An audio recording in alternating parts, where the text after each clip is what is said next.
நம்ம கிளினிக்ல தொடர்ந்து பல வருஷமா இந்த சிறுநீரகம் சம்பந்தப்பட்ட பிரச்சனைக்கு சிறந்த முறையில் நம்ம தீர்வுகள் கொடுத்துட்டு இருக்கிறோம்.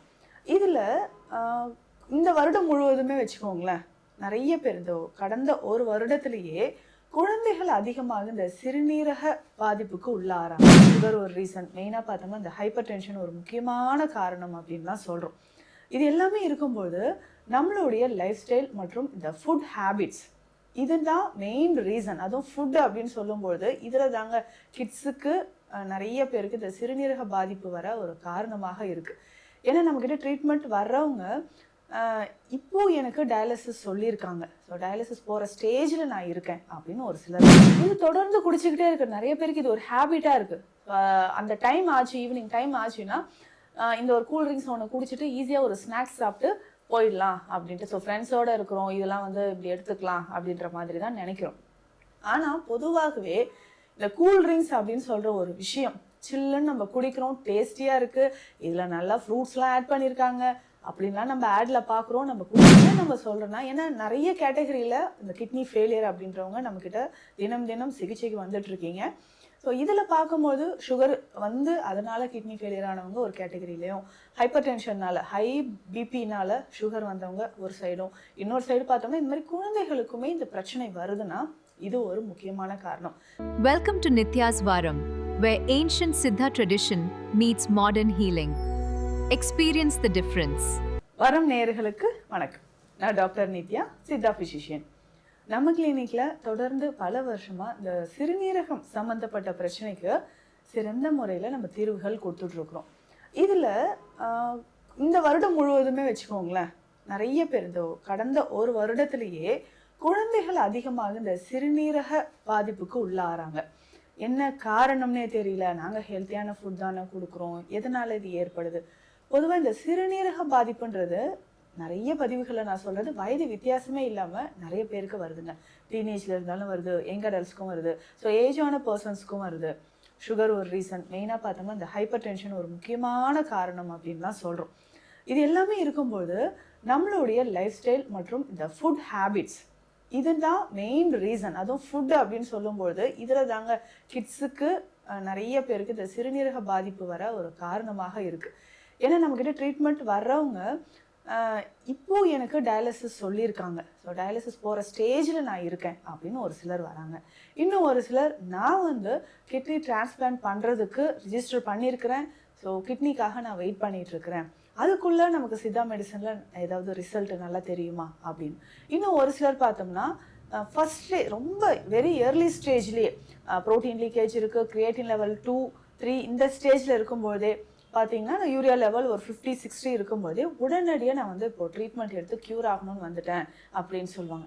இந்த மாதிரி கேட்டகரியில் இருக்கும்போது குழந்தைகளுக்கு இப்போ சம்மர் ஸ்டார்ட் ஆகிடுச்சு, எல்லாருமே பண்ணுற ஒரு தவறு என்னென்னா, சில்லுன்னு ஏதாவது கூல்ட்ரிங்க்ஸ் குடிச்சே ஆகணும், வாங்கிட்டு லிட்டர் கணக்கில் ஃப்ரிட்ஜில் வச்சிடுறோம். ஸோ வெளில போயிட்டு வந்தோமா உடனே எடுத்து குடிக்கிறது, ஸோ கிட்ஸ் வீட்டில் இருக்காங்களா உடனே எடுத்து குடிக்கிறது. இதில் ஈஸியாக இன்னொன்று என்னென்னா, 5 ரூபா 10 ரூபாய்க்கு கூட நமக்கு இந்த கூல்ட்ரிங்க்ஸ் ரொம்ப ஈஸியாக அவைலபிளாக இருக்குது. அப்போ கிட்ஸ் என்ன பண்ணுறாங்க, இப்போ 10 ருபீஸ் கொடுத்து டக்குன்னு இந்த கூல்ட்ரிங்க்ஸ் வாங்கி குடிச்சிடுறோம். இது தொடர்ந்து குடிச்சிக்கிட்டே இருக்குது. நிறைய பேருக்கு இது ஒரு ஹேபிட்டாக இருக்குது. அந்த டைம் ஆச்சு, ஈவினிங் டைம் ஆச்சுன்னா இந்த ஒரு கூல்ட்ரிங்க்ஸ் ஒன்று குடிச்சிட்டு ஈஸியாக ஒரு ஸ்நாக்ஸ் சாப்பிட்டு போயிடலாம் அப்படின்ட்டு. ஸோ ஃப்ரெண்ட்ஸோடு இருக்கிறோம், இதெல்லாம் இப்படி எடுத்துக்கலாம் அப்படின்ற மாதிரி தான் நினைக்கிறோம். ஆனால் பொதுவாகவே இந்த கூல்ட்ரிங்க்ஸ் அப்படின்னு சொல்கிற ஒரு விஷயம் சில்லுன்னு நம்ம குடிக்கிறோம், டேஸ்டியாக இருக்குது, இதில் நல்லா ஃப்ரூட்ஸ்லாம் ஆட் பண்ணியிருக்காங்க அப்படின்லாம் நம்ம ஆடில் பார்க்குறோம், நம்ம குடிச்சிடும். ஆனால் இதில் முக்கியமாக கார்பனேட்டட் வாட்டர் இதுதான் அதிகமாக இருக்குது.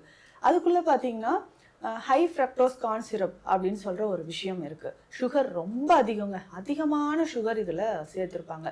ஸோ ப்ரிசர்வேட்டிவ்ஸ், அதுக்கப்புறம் ஆர்டிஃபிஷியல் ஃப்ளேவர்ஸ், இது எல்லாமே சேர்த்து தான் இதில் இருக்குது. இதனோட பார்த்தோம்னா பாஸ்பரஸ் ஆசிட், சிட்ரிக் ஆசிட், இந்த மாதிரி நிறைய விஷயங்கள் நம்ம உடலால் டைஜஸ்ட் பண்ணவே முடியாது. முக்கியமாக சிறுநீரகங்கள் சோர்வடைகிறதுக்கு காரணமாக இருக்கக்கூடிய விஷயங்கள் இந்த 10 ரூபா பேக்கெட்குள்ளே அடங்கியிருக்கு.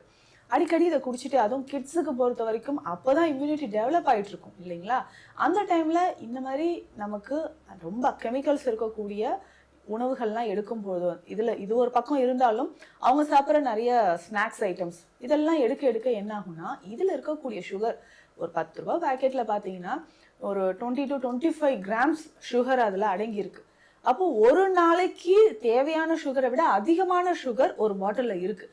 அதை நம்ம எடுக்கும்போது என்ன ஆகுது, அதிகமான சுகர் கண்டென்ட் உள்ளே போகிறதுனால குழந்தைகளுக்கே இன்னைக்கு நிறைய பேருக்கு ஒபிசிட்டி, உடல் பருமன் அதிகமாகிறது, ஹார்மோன் இம்பேலன்ஸ் ஏற்படுறது, எப்போவுமே குழந்தைகள் சோர்வாக இருக்கிறது, குழந்தை சரியாக தூங்குறதே இல்லை, 9 வயது தான் ஆகுது அதுக்குள்ளே பியூபர்ட்டி அட்டன் பண்ணிட்டாங்க.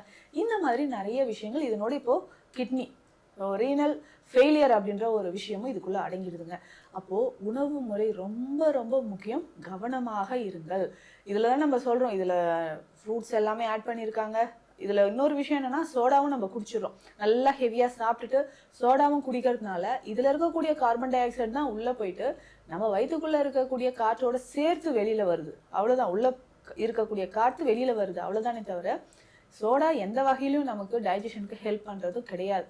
அதே மாதிரி தான் எனர்ஜி ட்ரிங்க் அப்படின்ற ஒரு விஷயம், குடிச்ச உடனே நமக்கு நல்லா ஒரு பவர்ஃபுல்லான ஒரு எனர்ஜி வந்துடும் அப்படின்னு நம்ம நினைக்கிறோம். ஸோ அதிலே போட்டிருப்பாங்க அதிகமான சுகர், இதில் கிட்ஸோ இல்லை ப்ரெக்னென்சி டைம்ல இதெல்லாம் எடுக்கக்கூடாதுன்னு. அப்போ அந்த அளவுக்கு கேடு தரக்கூடிய விஷயங்களை குழந்தைகளுக்கு நம்மளே வாங்கி கொடுத்து அதுவும் குழந்தைகள் வெளியில் இன்னும் நிறைய ஸ்வீட்ஸ்லாம் சாப்பிட ஆரம்பிச்சிருவாங்க.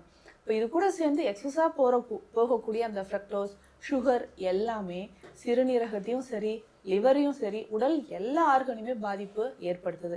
ஸோ அதனால் கோடை காலத்தில் நம்ம என்ன பண்ணோம், நேச்சுரலான ஃப்ரூட்ஸில் எடுக்கிறது தான் ரொம்ப ரொம்ப நல்லதுன்னு சொல்லலாம். ஃப்ரூட் ஜூஸஸ் நீங்கள் கொடுக்குறீங்களா, நேச்சுரலாக அந்த ஃப்ரூட்ஸை வந்து நீங்கள் ஜூஸாக குழந்தைகளுக்கு கொடுக்கறது, இல்லை ஹெல்த்தியான ஃபுட் கொடுக்கறது, இந்த மாதிரி தான் நம்ம டயட்டை ஃபாலோ பண்ணிக்கணுங்க. இது ஏன் நம்ம சொல்கிறோன்னா, ஏன்னா நிறைய கேட்டகரியில் இந்த கிட்னி ஃபெயிலியர் அப்படின்றவங்க நம்மக்கிட்ட தினம் தினம் சிகிச்சைக்கு வந்துட்டுருக்கீங்க. ஸோ இதில் பார்க்கும்போது சுகர் வந்து அதனால் கிட்னி ஃபெயிலியர் ஆனவங்க ஒரு கேட்டகரியிலையும், ஹைப்பர் டென்ஷன்னால் ஹை பிபினால் சுகர் வந்தவங்க ஒரு சைடும், இன்னொரு சைடு பார்த்தோம்னா இந்த மாதிரி குழந்தைகளுக்குமே இந்த பிரச்சனை வருதுன்னா இது ஒரு முக்கியமான காரணம். ஸோ அடல்ட்ஸ் நீங்களும் உணவு பார்த்து எடுக்கணுங்க. அதிகமான சோடியம், அதாவது சால்ட் கண்டென்ட் இருக்கக்கூடிய ஃபுட்டு நிறைய சாப்பிட்றது, அவுட் சைட் ஃபுட் நிறைய எடுக்கிறது, நேரம் கடந்து உணவுகளை எடுத்துக்கிறது, இது எல்லாமே சிறுநீரகத்தை அதிகமாக தான் பாதிக்கும். ஸோ ஸ்டார்டிங்கில் இந்த புரோட்டீன்யூரியா அப்படின்ற ஒரு விஷயம் இதுதான் உங்களுக்கு இண்டிகேட் பண்ணுது அப்படின்னு சொல்லலாம். ஸ்டார்டிங்கில் நீங்கள் யூரின் போகும்போது நிறையா வருதுன்னு வச்சுக்கோங்களேன், இம்மிடியட்டாக நம்ம அலர்ட் ஆகிடணும். இப்போ நிறையா போதா, சரி என்ன ரீசனாக இருக்கும் அப்படின்ட்டு நம்ம டெஸ்ட் எடுத்து பார்த்தணும். இதுக்காகவே சித்த மருத்துவத்தில் நிறைய மருந்துகள் இருக்குது. அந்த மருந்துகளை நம்ம தொடர்ந்து எடுக்கும்பொழுது தான் உடலில் இருக்கக்கூடிய டாக்ஸின்ஸ் உங்களுக்கு ஃபஸ்ட்டு ரிமூவ் ஆகுது. ஸோ உடலில் இருக்கக்கூடிய டாக்ஸின்ஸ் ரிமூவ் ஆகணும், முக்கியமாக கிட்னியை வந்து கிளென்ஸ் பண்ணணும் அப்படின்னா இந்த வெஜிடபிள்ஸை கரெக்டாக நீங்கள் சாப்பிடணும், டெய்லி ரெகுலராக எடுத்துகிட்டு வரணும். முதல்ல சொல்லக்கூடியது என்னென்னா வெள்ளை பூசணி, வெள்ளரிக்காய், வாழைத்தண்டு ரொம்ப முக்கியம், முள்ளங்கி, சௌ, நூக்கோல், இந்த காய்கறிகள் எல்லாமே நம்மளுடைய கிட்னியில் இருக்கக்கூடிய கழிவுகளை வெளியேற்றக்கூடியது. அது மட்டும் இல்லாமல் யூரிக் ஆசிட் லெவல் உங்களை நிறைய பேருக்கு அதிகமாக இருக்குங்க.